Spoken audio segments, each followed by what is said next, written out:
Welcome to this video. I'm really excited to bring you this video. In this video, I'm going to give you a checklist for niche sites. If you're building any review site, I'm going to focus in on Amazon affiliates just because it's where I have most knowledge, and it's also easier to explain with physical products and so on, but this will be applicable to anything where you're reviewing anything because of the Google product review update. Also, I'm going to compare the product review update to the core update as well. So I'm going to speak about something. The latest or most recent core update was actually in December 2020, and I'm going to walk you through the core update, just a few key points, and then I'm going to give you a checklist of how to write your reviews for both the core update and the new product review update. And what it will do for you is hopefully give you some clarity around this and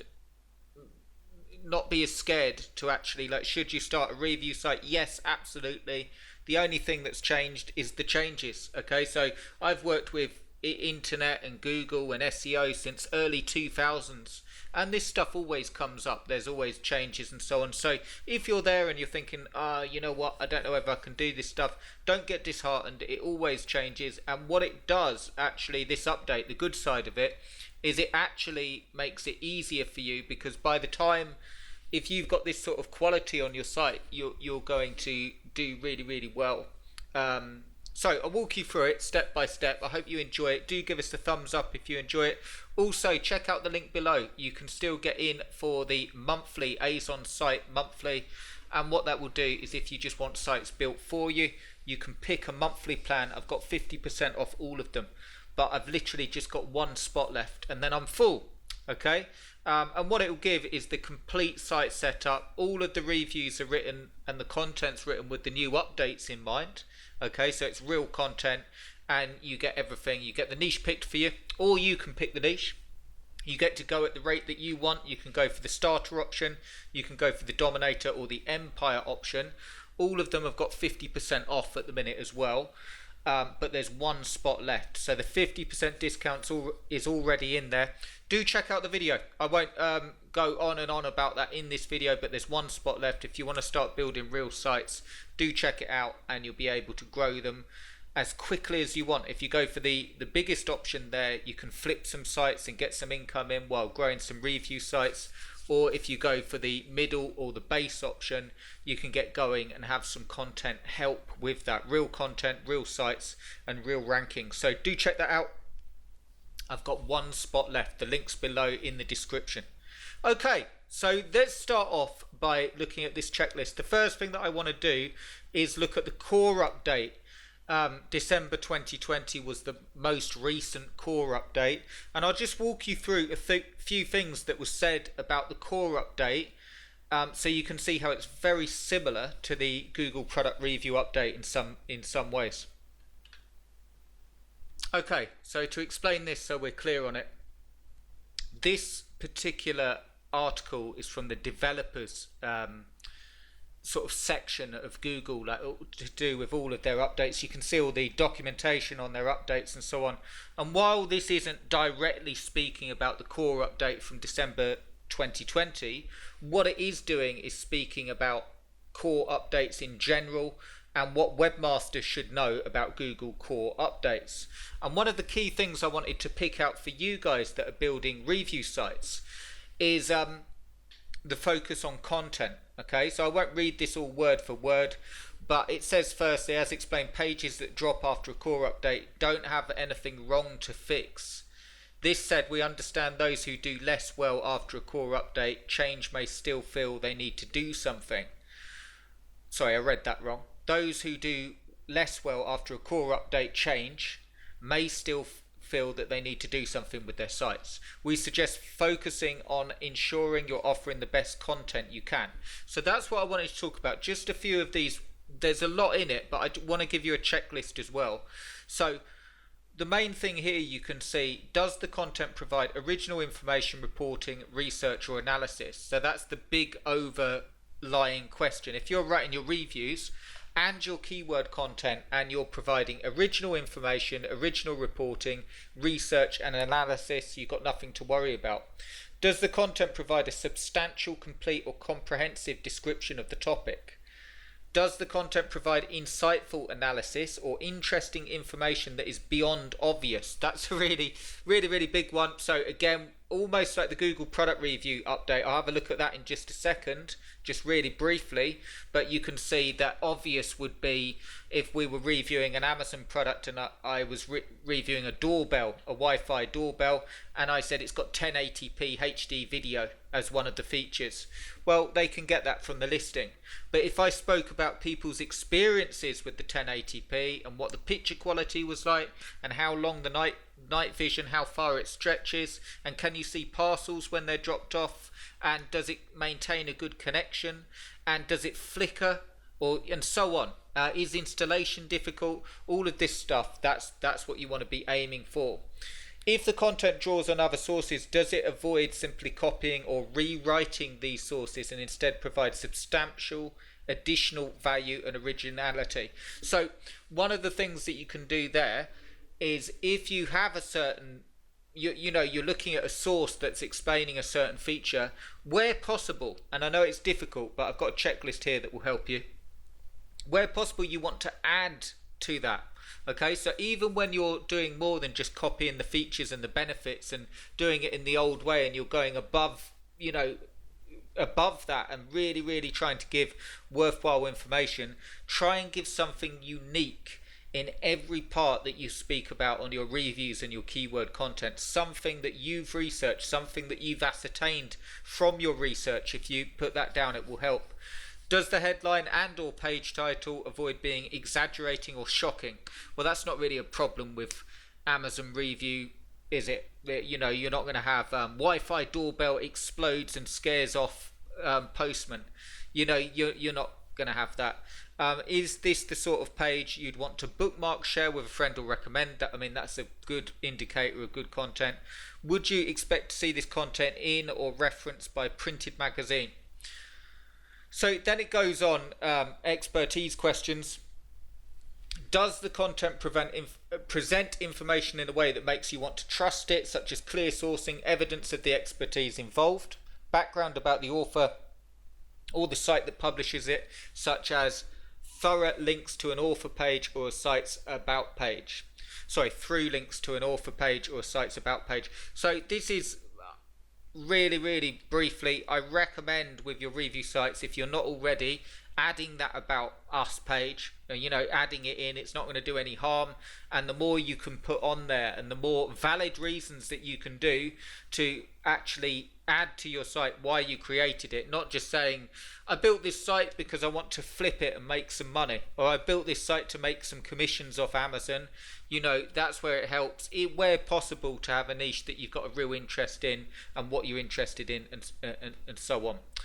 So there's lots of stuff here. I actually put a link so you can read this. This is about the core updates. There's a lot of stuff, and there's some guidelines down here that's worth reading as well.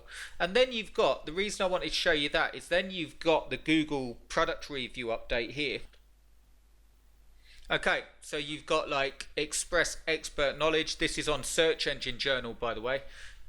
Just about the Google product review update. Express expert knowledge about products where appropriate. Show what the product is like physically or how it's used with unique content. Provide quantitative measurements about how a product measures up in your category of performance. Explain what sets it apart. So you can see all these questions as well, and it's very, very similar. So what I wanted to do to help is give you a checklist, just a checklist that you can run through, and it will help you when you're writing your content. And I've got a key distinction here as well that will actually really help you with your reviews and getting them ranked if you're worried about this stuff. Okay, so what I've done is I've picked a product from Amazon, just a random product. I'm not saying this is a brilliant niche. It's not a bad niche, by the way, but I want to walk you through the stuff that we've just looked at and give you a checklist that will actually help you write it. So the main thing that they're talking about with the core update and the product review update is real content. If you only get one thing, to simplify it, okay? If you only get one thing, it's this. Instead of just having, you see how it's got the features here, okay? And then we can go down further and it's got like the features, 35-pound flywheel, adjustable resistance. If you just write about that on your site, it won't do you any harm. Okay, that's the first thing with the product review update. It just means that you might not rank as high as someone that's actually done a real review. Now, of course, that doesn't mean you could do it if you had the money and you were just building review sites for fun, but that doesn't mean you're in a position to go out and buy a $1,000 exercise bike or whatever it is just to be able to review it. But it means that you're going to have to use plenty of sources and plenty of information beyond what you find on the feature list. And I've got a walkthrough for you. So number one, what I recommend you start thinking on before you write your review is knowledge about the usage. Okay, so knowledge about the usage, who uses it and why. So what I mean by that is when you're looking at an exercise bike or cycling bike here, who will use that? I mean, you've got people that will use it to get fitter, okay, like get fitters and so on, or someone that's looking for an exercise bike in their home. But what if they're people that are used to working out and they're looking for a really, really good exercise bike to further their fitness? So the first thing that you want to think about with the product, in my opinion, when you're doing this, and the first checklist that you want to go through is who would buy the product?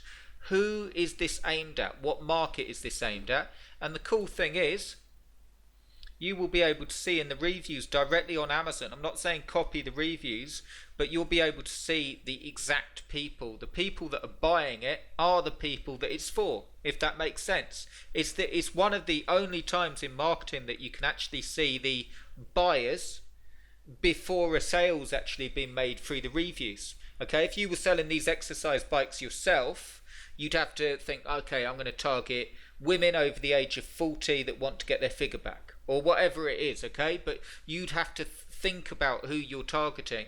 But because you've got all the reviews on Amazon, you can see, had this bike for weeks now. After I've been searching similar bikes in department store, I decided to go with Amazon. It's looking about 300, 400 bucks for Walmart, and they talk about their experience and what they're using it for. So first checklist is think about, number one, who the product is aimed at, okay, because that will give you some great ideas for keywords as well. Who's going to use it, who is it aimed at, why are they using it predominantly, okay, just to keep fit, or to lose a lot of weight, or to get their weight back, like women that have been had babies and looking to get their figure back. Look at the top groups that are actually using the product. Another way that you can do this is to go to YouTube and type in the product name and look at a real review where, I'm not on about those sort of slideshows, but look at a real review where someone's actually got the bike in this case, and look at the demographics of the people. Why are they using it? Who uses it? And knowledge about why it's being used, okay? The second thing you want to write down is real opinions. You want to obviously have real opinions. Again, Amazon is brilliant for this. I'm not saying copy the reviews, okay?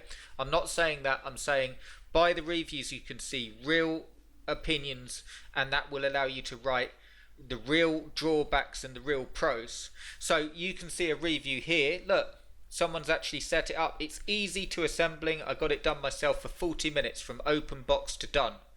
But you look at a few of those reviews, and if every single person's mentioning it's super easy to set up, then you can say it's super easy to set up. On our research of the reviews from people that have actually purchased, it's very, very easy to set up. So if you're looking to buy an exercise bike for easy setup, this should be on your shortlist. And then that keyword, if you're looking to buy an exercise bike for easy setup, you can have a keyword article that talks about the best exercise bikes for easy setup, you see, and it's all like done through real opinions and so on.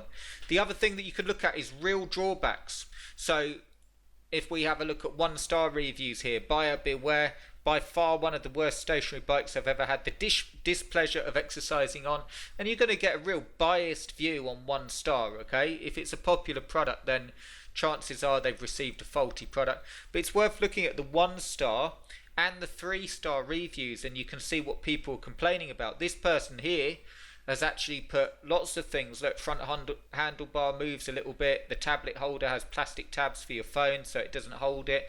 These are the sort of things that you'll want to research, not just off one review, but off a good few of them, and then you'll be able to see, okay, people keep saying this, they keep saying that, and that allows you to form a review based on real opinions, the real pros and the real cons. And if you can, what you'll also want to do, the third checklist, the third checkpoint, is comparisons with other products. So again, you can research this not just from Amazon. I recommend looking at Amazon. I recommend doing a Google search and type in the question into Google. Okay, so it's you can actually type the question into Google and see what's coming up. And you can use sources like Reddit, you can use sources like YouTube, and you're basically looking for a good. You can also use a really big one that's overlooked now because it's a bit dated, but it's forums.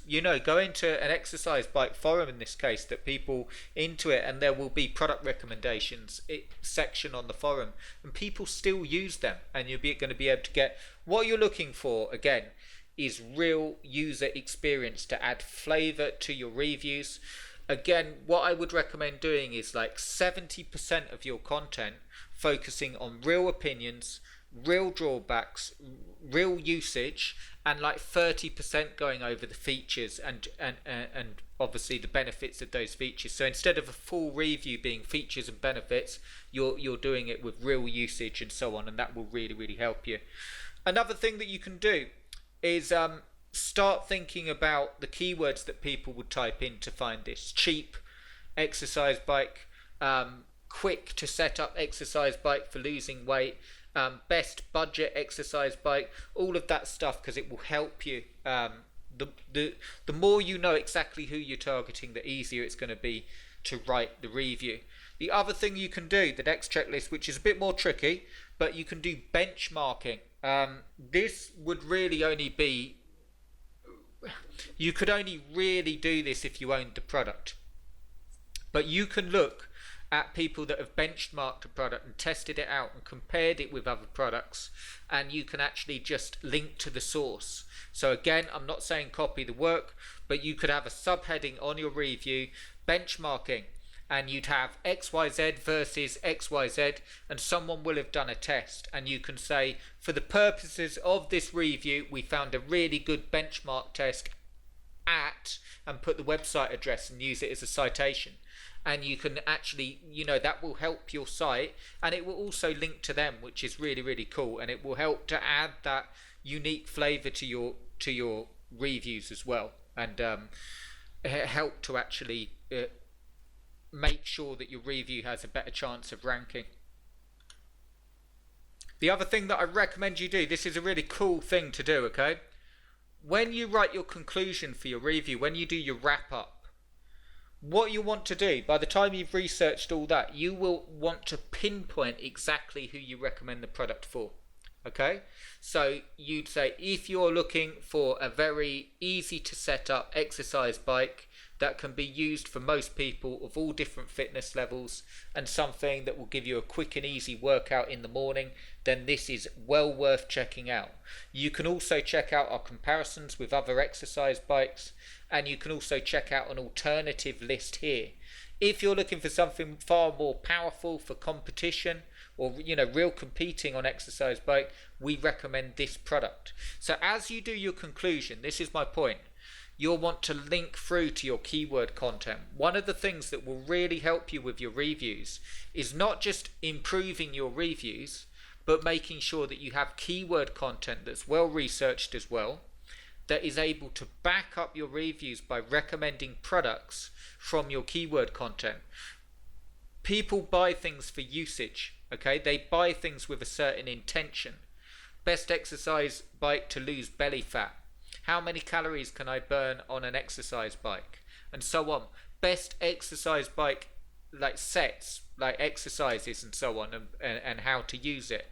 This stuff, if you can write keyword content on that and link back to your recommended exercise bike, it's a lot of work, but you will really stand out for your site, and you will rank really well, because you're providing quality content that gives real opinions, real pros, real drawbacks, and has knowledge that no one can get anywhere else because of the length of expertise that's gone into it. The only thing that you're missing is owning the product. But I hope that made sense. I hope that gave you a checklist to go through. I have got a guide coming, so don't worry if you're sort of, yeah, it did help, but I'm still a bit confused. I've got a PDF guide coming with all of this, so you can actually print it out, and it will really help you. Give us a thumbs up if you enjoyed the video. Let me know in the comments that it made sense as well, or any questions. And do check out the link below. It will take you through to the Mega ASON site monthly if you want to work together and get some really awesome sites out there that are built in line with the new Google product review update.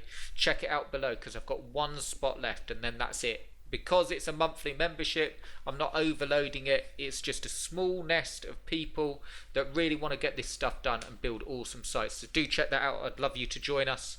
And there's some bonuses in there as well, and you'll be able to get going. The video explains everything. You'll see it in the link below. Thanks for watching, guys, and I'll speak to you really soon.